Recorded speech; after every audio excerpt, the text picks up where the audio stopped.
পরিচালক, সম্মানিত সভাপতি, সম্মানিত নেতৃবৃন্দ, সুধীবৃন্দ, অত্র এলাকার আমার প্রাণপ্রিয় ভাইয়েরা, সবার প্রতি সালাম, আসসালামু আলাইকুম রহমতুল্লাহ। আল্লাহর শুকরিয়া যে মহান রব্বুল আলামিন আমাদেরকে এখানে আসার সুযোগ করে দিয়েছেন, আলহামদুলিল্লাহ। দরুদ পেশ করছি আমাদের প্রিয় নবীর প্রতি, সাল্লাল্লাহু আলাইহি সাল্লাম। সম্মানিত ভাইরা আমার, আপনারা অনেকক্ষণ থেকে এখানে বসে আছেন, রোদের মধ্যে কষ্ট করছেন, গরম। আমরা যারা ইসলামী আন্দোলন করি, আল্লাহর জমিনে আল্লাহর বিধান প্রতিষ্ঠার লক্ষ্যে লড়াই সংগ্রাম, তারই অংশ হিসেবে যে কাজগুলো আমরা করি, এই কাজের বিনিময়ে আমরা মূলত একটা জিনিস প্রত্যাশা রাখি, সেটা যে আল্লাহর সন্তুষ্টি অর্জন। আল্লাহর সন্তুষ্টি আমরা যদি পাই তাহলে আমাদের সফলতা।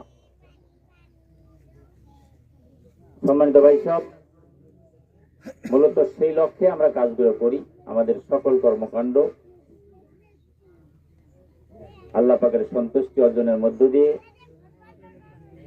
পরকালে আখিরাতে যাতে আমরা জান্নাত পেতে পারি, আমরা সেই নিয়তেই কাজ করছি। আল্লাহর জমিনে আল্লাহর বিধান, আল্লাহর শাসন, আল্লাহর আইন মূলত কায়েম না হলে কোনো কাজেই সফলতার সহিত করা সম্ভব নয়, সঠিকভাবে করা সম্ভব নয়। সেটা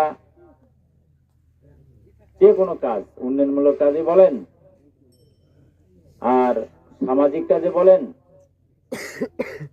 আর রাষ্ট্র গঠনের কাজে বলেন। এজন্য আপনি যদি পরিষ্কার পানি খেতে চান, তাহলে পরিষ্কার পানি যে লেয়ারে আছে সেই লেয়ার চিহ্নিত করতে হবে।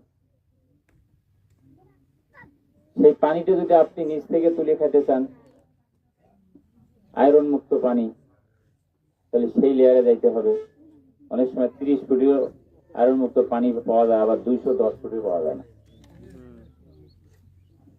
আবার সেই পানি আজকের এই আধুনিক যুগে দেখা যায়